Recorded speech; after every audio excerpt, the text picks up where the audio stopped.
It's amazing that we have essentially all of the music you could ever imagine in your pocket. Just at any time, you can find anything.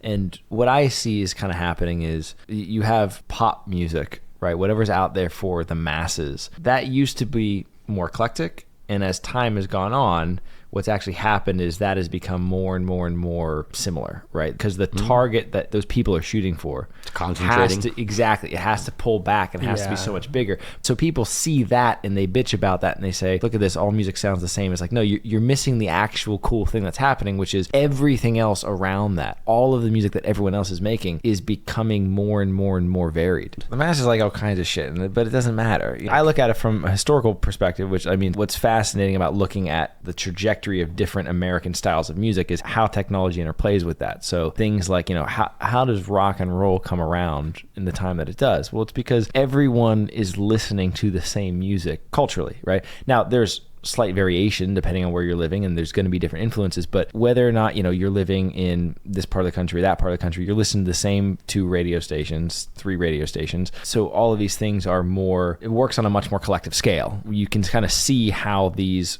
large swaths of music come together and become something new, and then you can track it much more naturally. Whereas now, what I think is so beautiful is everyone is doing that on an individual level. Now your music can be the culmination of all the different stuff that you love, and your music can be a combination of all and they're going to be separate, they're going to be different. And I think that that's what the pop reaction is too, is where the creative people outside of that are functioning on that level where whatever you're into, you can just make your stuff an amalgamation of all of those things, and it can be distinct and it can be different, it can be weird, and it can not necessarily fit into a clearly defined role. But because all that's happening on the outside of that, the target for pop music has to be so much bigger because they just need to cast the widest net they can. I would much rather live in that world than live in 1959